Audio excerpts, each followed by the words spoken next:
Morning, Steve Free in Chicago with the morning grain comments. Overnight prices are quietly lower.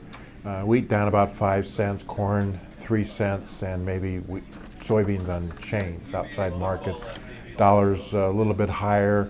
Looks like the stock market's going to open up a little bit higher, and commodities are a little bit higher. Not a lot of new news out over the overnight affecting prices. I think when we go down the list, first of all, the U.S. hard red and wheat crop ratings continued to decline a little bit across Texas, Oklahoma, and Kansas. There is a chance on the 11 to 15-day weather maps that shows a little bit of rain for the southern plains, but the European model does not confirm that. So we're still dealing with a mostly dry outlook for the southern plains. As far as corn planting pace across the South, Mississippi, Texas, Georgia, all running behind normal planting paces, and it would look like we're going to continue to be delayed down either because of rain or some wet soils. As far as the export activity in South America, it's still a lot of talk that China wants to delay or slow down or even cancel soybean cargoes from there. But here in the United States, I think most commercials believe that they will take our exports out, which could tighten our soybean situation. Big report on Monday, USDA's estimate of 2014 U.S. acres by crop, and also stocks report as of March 1.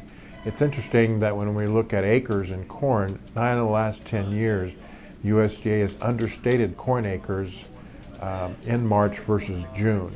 Their history in beans is 50-50. They've been up and they've been down.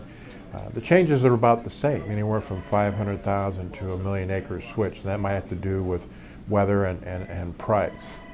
As far as weather is concerned, another private forecaster came out with their outlook for weather this spring and summer. Basically, cool April, May.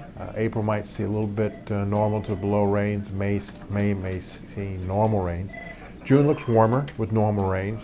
July and August, we could see a little bit below normal rains, but in July, temperatures could be a little warmer, while August temperatures could be a little cooler.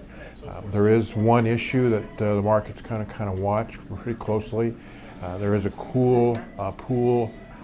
there's a warm pool of water off of Alaska, and if that were to shift to the west, it could raise the chances of drier conditions this summer. So we'll kind of watch that pretty closely. El Nino might be increasing, and that's the opposite factor in U.S. summer weather. The higher chance of El Nino, historically, the better chance for U.S. good summer weather.